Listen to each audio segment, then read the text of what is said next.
Mahakasika ny diany filoha izay natao tany Dubai dia mitaky ny mangarahara momba ireo fanarahana natao Andriamatoa Marc Ravalomanana amin'izao fotoana izao.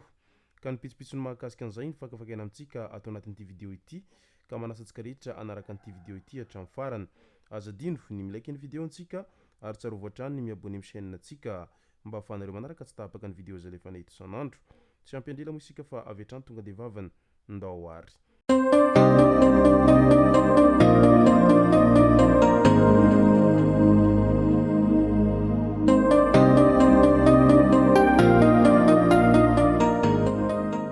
Ny tonga tsy miaraba hono namantezitra ka dia faly miaraba isika rehetra mpanaraka tsy tapaka an'ity chaîne ity tenako amin'ity andro androany ity. Arakan'izay efa natsipiko zay dia ny mahakasika ny fanambarana ny Andriamatoa Marc Ravalomanana no tena iompanan-tsika atao anatin'ity vidéo ity. Fa milohan'izay dia andao aloha resantsika ireto tsara fantatra manaraka ireto. Tsy misy mihitsy ny fivarotana tanindrazana amin'ny fiarahamiasa amin'ny Israely hoy hatrany Tahinany Avy Razanamahefa, sekretera-panjakana eo anivon'ny fiadidiana ny Repoblika misahana ny fahaleovantena ara-tsakafo.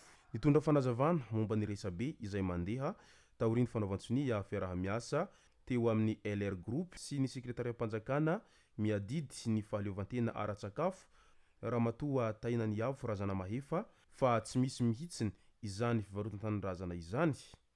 Ny tantsaha sy ny malagasy no isitraka mivantana ny fanaovan-tsonia ho amin'ny fametrahana ny agropole ao Madagasikara any malagasy ny tany fa tsy any vahiny.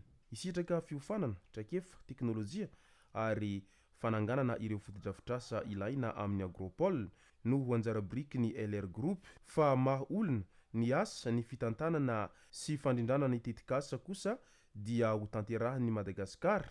Raha fintinina miompana amin'ny transfert de teknôlôjia no tena hijoroany fiarahamiasa. Tantsaha mahery ny ray alina mivondrona ao anatin'ny kooperativa no hahazo fiofanana, fitaovana ary fanohanana mivantana eo amin'ny sehatry ny fambolena sy ny fiompiana amin'ny rafitra agropole. Tanjona amin'izany ny fampivoarana ny tontolo ambanivohitra, fanatsarana ny farim-piainana ary fanenana, fanafoanana ny fahantrano hoy hatrany ny sekretera-panjakana. Tsy hivana fa mirefy ray alina hektara amin'ireo faritra efatra ao Madagasikara dia Analamanga, Bongolava, Vakinankaratra ary Aloatra Mangoro no hisitraka an'izany rehetra voalaza izany. Mazava araka izany izay voalaza izay fa tsy misy ny fivarotana tanindrazana fa ny fiarahamiasa no atao ho antoky ny fampandrosoana amin'ny Madagasikara. Mahakasika ny raharaha bazy toliara indray mitohy ny famindrana ireo fasana tafiditra ao anatin'ny faritra hitrandrahan'ny bazy toliara Fasimainty. Taorian'ny fiaton'ny asa nandritra ny 5 taona dia no afianganana ny fanamboarana ireo fasana vaovao mbola tsy vita amin'izao fiverena ny tetikasa izao indray araka ny fangatahan'ny fianakavian'ny tompom-pasana. Ho an'ny Fokotany tsy afanoka sy Beravy Antsuit, komina Tsianisa, distrikany Toliara faharoa dia efa tonga any amin'ireo toerana hametrahana ny fasana avokoa ireo fitaovana sy akora rehetra ilaina amin'izany. Efa natao avokoa ny fombafomba rehetra ho fanombohana ny asa dia ny fandavahana ny fototra. Ny harany vaky fasana izahay teo aloha ankehitriny misaotra ny bazy toliara sy ny fitondram-panjakana nanome fahafahana ho anay hamindra ireo razana amin'ny fasana manaraka ny fenitra hoy hatrany Rabesoa Jean Victor izay tompom-pasana ao Beravy Antsuit. Marina fa ny bazy toliara avokoa no miantoka ny fandaniana rehetra amin'ny fanamboarana ireo fasana sy ny fombafomba atao ao anatin'izany. Ho fanampina ireo fianakaviana koa dia izy ireo ihany no nampiofanina momba ny tao-trano sy ny tao-fasana ary fandokoana. Izy ireo ihany koa aveo no ny karamain'ny bazy toliara hanamboatra ny fasana. Anisan'ireo nisitraka ilay fiofanana momba ny tao-trano ny tenako ary sahako ny milaza fa tena feno sy avolenta ary nahafapo izany hoy hatrany ilay tompom-pasana. Isaorana ny filohan'ny Repoblika nanolotra anay ity tetikasa ity. Maro ireo tsy anasa eto aminay afaka hiasa noho ny fisian'ny bazy toliara hoy hatrany i Mahereza Ferlin izay tanora nisitraka fiofanana ihany koa. Efa ampolony maro moa ireo fasana vaovao izay vita any an-toeranany amin'izao fotoana izao.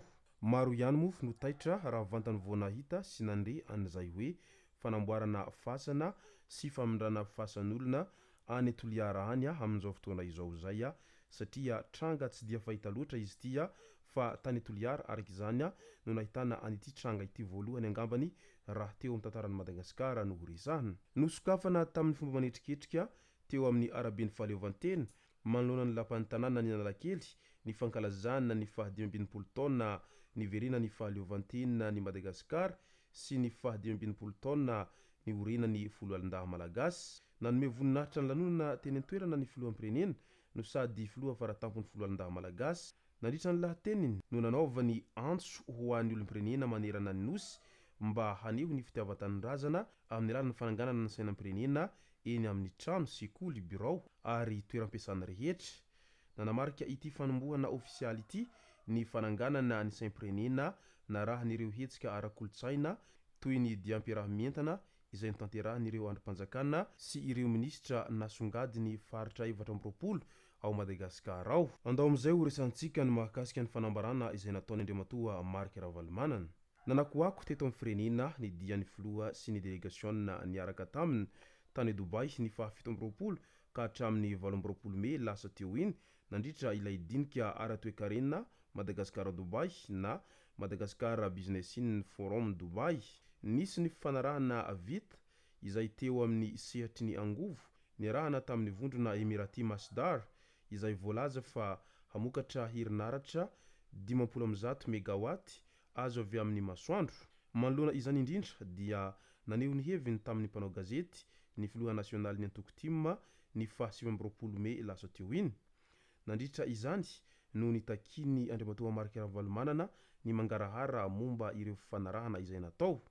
Tsy misy mangarahara ny momba ny tetikasa ao amin'ny sehatry ny stratezika toy izany dia mifanositra amin'ny foto-kevitra ny fitantanana manaja ny demokrasia no natao ny mpitondra ho iatrany Andriamatoa Marc Ravalomanana araky ny fanazavana hatrany. No amafisiny fa tokony nisy fampahafantarana manokana navoaka ho an'ny daholobe momba ny totaly ny fampiasam-bola, ny momba ny famatsim-bola, ny faharetany fanarahana sy ny fiantohan'ny fanjakana, ny vidin-jirony jirama satria ireo no tena mpahazo tombotsoa. Ny tena goavana ho ity filoha teo aloha ity dia ny tsy fahafantarana ny fisiana na tsia ny fiantsona tolobidy mifanaraka amin'ny lalàna laharana 2024 tsipika 830 momba ny fifanarahana ho an'ny daholobe sy ny fehezan-dalàna izay mifehy ny herinaratra araky ny voalazany hatrany. Andrasantsika eto araka izany ny fanazavana amin'ireo mpitondra fanjakana manoloana an'izay fangatahany Andriamatoa Marc Ravalomanana izay moa no masaka azona roso tao anatin'ity video ity. Tomboko lasy tomboko vavy misaotratsika rehetra nanaraka an'ity video ity hatramin'ny farany. Azadino ny milaiky ny video antsika ary tsarovatra trano ny miabone amin'ny chaîne antsika mba ahafahanareo manaraka tsy tapaka ny video zay lefa nahito isan'andro. Tomboko lasy tomboko vavy mankasitraka dia mirary soa.